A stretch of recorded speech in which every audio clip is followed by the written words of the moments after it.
For the record, I'm done trying to make y'all comfortable. For the record, you ain't trying to grow, then it's done for you. For the record, lab on me going all the way. For the record, ain't trying to link, no time to waste. For the record, for the record, for the record, for the record, for the record, for the record. Category, and let's talk about your top 5 veteran albums of the year. The people who've been doing that same thing, as you say, time and time again. So we went with you first last time, so we're gonna start off with you this time, Cash. Let me know who are your top 5 veteran albums and what you liked in those albums. All right, so I've been struggling with the top 5 here, but I'm gonna start, man. So at number 5, I got my man Yo Gotti. So I got his album.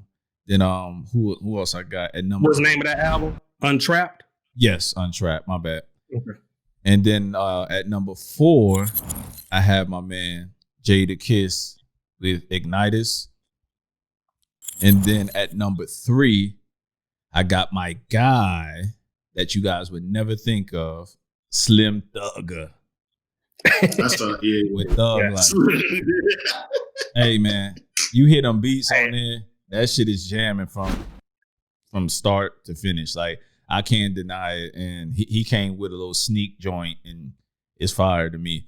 Who else I got at number? What was that? At number 3 or 2? So at number 2, I got JEEZY with the Recession 2. I still haven't taken that out of rotation. I don't think I will soon. In words, the joint with Rick Ross on there, and then it's just, I can name the whole album Ride. There's not a weak track. Even the ones that are kind of skeptical ways. Neo is probably the only misstep as far as features, but everybody else, I was cool with. And at number 1, Queensbridge on, man. Nas with King's Disease. Okay. Yeah. So hey, definitely can respect that. Definitely can respect all that whole list, man. That's a good list, man. I guess it's on me then, right? My turn to go up. Yes, sir. So yeah. All right, we're gonna start off with Logic, No Pressure. Y'all say. So, and then we're gonna go with Lil Wayne. I mean, he's retired. He's retired. That counts, right? If you retire from something, you got to be a vet, right? Ain't that how you go when you retire? Hey, but he has some joints on there. Perfect.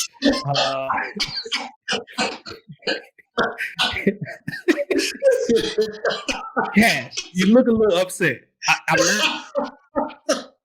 Am I defining this correctly?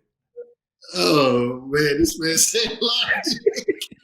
It's definitely defined correctly, man. But yeah, man, he has some nice joints on there, man. And surprised me on a lot of those songs. I know, like, a lot of stuff is like fits in the pocket sometimes with Logic, but I thought he came out of that a little bit, and he gave his best performance on his final album. So yeah, Logic, No Pressure. And then next I have Lil Wayne, The Funeral. So Lil Wayne did some questionable things all year round for me, but I can always say at the beginning of this year, he dropped something that I appreciated since January, and that's been The Funeral. He must came out with the deluxe and added the song with Lil Uzi Vert, who, hey, he kind of surprised me as well on that. So that album has been, man, Mahogany, Harden, like all those tracks, man, definitely stayed in the rotation all of 2020. Next, we're going to have ROYCE the 5'9", the Allegory. Man, that album right there, man, you talking about capturing the moment and speaking on some truth on a certain topic. That's ROYCE, man. And his lyricism always been there. People are finally coming around to it and giving him his props and everything. But hey, ROYCE been the top of the game like for a long time. And this right here, him getting his Grammy nomination, other people are finally like recognizing it, but this has been ROYCE for a while. And next I have a Black Thought, Streams of Thought, Volume 3. Nice. Nice. Yeah. That was one I struggled to keep off. That's one I struggled to keep off. And if you remember this one, if y'all can go back and check our old stuff on YouTube or audio, like when we broke down this album. But I said, like, the way that album comes on, it just flow, like you get lost in the tracks. Everything just flows all together. So like the first 4 songs just seem like seamless all the way through. It just seems like it's just and they definitely one steady flow. Definitely one of them artists got verse of the year for me off of that album. We're gonna get to that. Don't jump ahead. Don't jump ahead. Oh, sorry. Let me jump back to you. Back to you. Yeah. Just listen. Let's not get too far out there. And then number 1, man, Young JEEZY, Recession 2. Man, it just coming off the verses and the way he set this up, man. He had already did the 20 Pyrex vision, like he said, like that was a good one. But then the Recession just seemed like a true callback to true form for Young JEEZY. And it was like with more mature bars and everything. It seems like he had growth. He found a way to meld his beginning fame with his further veteran status and give us something that we've been wanting for JEEZY for a minute. You know what I mean? And it's just like classic. It get that classic feel, but it's fresh and new. Man, that album was it for me. All right. We're gonna toss it on over to Iggy. Let's go. Your top 5 veteran album. It's me. All right. So mine are gonna be a little different. I got Juicy J. The Hustle Continues. Shut the fuck up.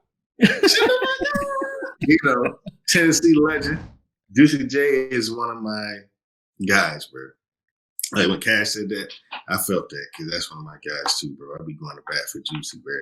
And this album was good. It gave me one of the, I didn't put it in my verse of the year, but Logic on the 1995. And then Conway had a verse on there that was fire too.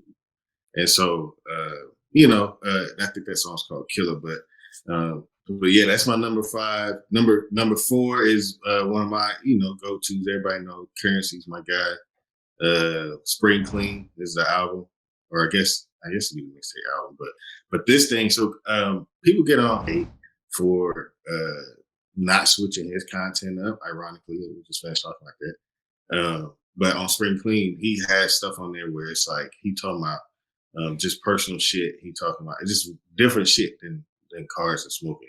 And just throughout the whole album, there's one called, I think, On Camera, and he just talking about like when you in a picture at a party, like you don't know who really in that picture. You could be with a snitch, you could be with a whole all that. So he kind of talks about that in that song, and so that shit's dope. Like I don't think he get enough credit for that. But third, T.I., the Libra, the number 1 hated this year rapper.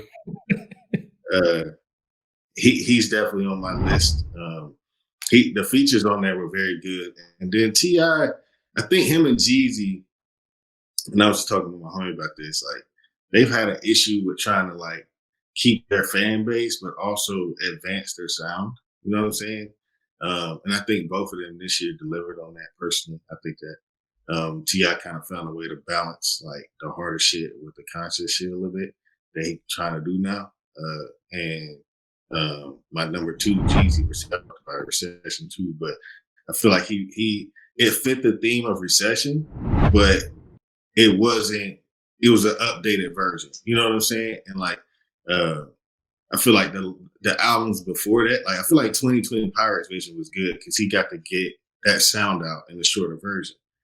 You know what I'm saying? And so like now he can get to this album and he can actually expand the sound out. And he's been having trouble these last three albums, I would say, about keeping his fan base happy, but getting away from the harder trap shit that's outdated. He's been having a problem trying to balance that. And I think on Recession 2, he did a good job at doing that. And then number 1, Nas King's Disease, obviously. For, that was going to be one we probably going to continue to talk about on the show, so I ain't going to say too much, but, it's good. I will say this, that album, it's good that now we can have an album where nobody can complain about the beats anymore. Yeah, Oh, for sure. yeah. And definitely like what you were saying about the young Jeezy, I feel like that Pirates 2020 vision was like a test bed to see if it was going to buy the sounds. And I'm pretty sure he paid close attention to those numbers and seeing that his relevance was still there. Because, man, he came back like full force this year after he'd known that the love was still there because the verses and then the second album with more of what we liked it from that Pirates 2020 vision. I mean, pretty sure he's business minded and he watched those numbers. He was keeping track.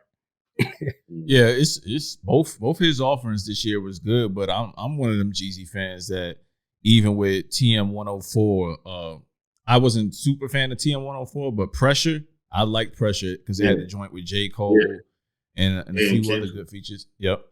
I think he killed that. And then Church in These Streets was the last one. So he kind of was hit and miss. He would have a really good album, then drop one where I was like, it's not bad, but it's not. But I feel like it was good. It was good for fans. Like I like Church in the Streets, and that's Me too. He came promoting that album, and so I remember listening to it, and I liked it. But I think it was like it wasn't advancing him to. Now he can start reaching a little bit more outside of that because I mean, Jeezy fans are gonna like it, yes, but outside of that, if you talk to a regular hip hop listener that's not taking with Jeezy, they're gonna be like, nah. But I think Recession 2 put him in that realm now where he can get a little bit more listeners because we like Jeezy, but we older now. We can't be hearing about selling. That's a fact. Watch what you're saying because I guarantee you're gonna contradict yourself in this same podcast about what you're saying right now. I'm just saying, bro. I'm just saying. I'm just saying. I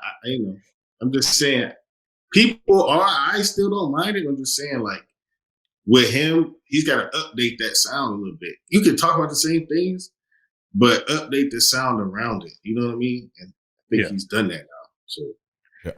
So I think what you're trying to say is just like, so we gave you the top 3 EPs that we gave, and then now we gave you the veteran albums that we recognize, and the people who came up with them kind of recognize their body of work. But it's a little bit harder to talk to if you talk to a new generation like hip hop artist or hip hop lover of the music and everything. When you bring up their name, like, what? Nah, man. Nah, I don't feel that. Like they got to really been into it for a while to actually like have love for it, or they just got to be a young, just hip hop head most of the time for that. So I think that's what was coming at. And then, so we just gave y'all, like I said, we gave y'all the top 3 EPs of hip hop EPs, and then we just gave y'all the top 5 veteran albums of the year that we felt. If you're liking the content right now, man, if you're watching this on YouTube, go ahead and subscribe. We give you a lot of content going on right here. Hit the like button. Make sure you hit that up. And then if you want to have further discussions on any of this, you can hit us all up. I'm pretty sure Cash got it somewhere down here, each one of our little handles and everything. So, and then Iggy, you want to tell them about what you talk about on your podcast and give us a little outro on what you got? Yeah. So, my podcast is a little bit of everything. It's more local. I'm from Chattanooga, Tennessee. So I try to sit down with local entrepreneurs, artists, whatever, but starting to branch out a little bit on that. Topics are pretty much life topics, depending on the guest. If it's an artist, I'll talk about music a little bit more with them. If it's a business person, I'll talk about it a little bit more. But it's all life-based. We talk about personal things, what's going on in the world, what's going on in the local community. And then, I have like my mini episodes where I talk about certain topics and I focus on that, or something going on with my day that made me give a perspective or something like that. So yeah, man, y'all tune in. Iggy's Live My Podcast on Spotify, Apple, Instagram is Iggy's Live My Podcast all together. And if you are interested in local upcoming artists or musicians, man, come fuck with me because I have a lot of those people on, and if you follow them, their music is really good. I probably mentioned a couple today, but yeah. And like he's saying, he has the many episodes that he have where it's just him one-on-one, just speaking to the mic and talking about situations, whatever happened in life. I know he had the one couple. He gave it time to settle. when he talked about Kobe, it was a while later, so he had more clear thought out towards.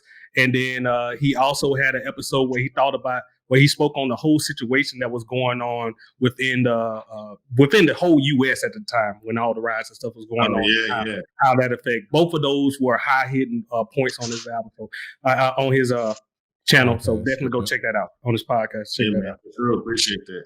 But yeah, Prez had spoke to something earlier, but we definitely want to get you guys this list as well if you're watching or listening. So definitely head to whatever podcast streaming that you're listening to, whether it's YouTube, drop the albums that we're talking about as far as EPs, Veterans of the Year. Give us your top 5. Give us your top 3. Put it in the comments.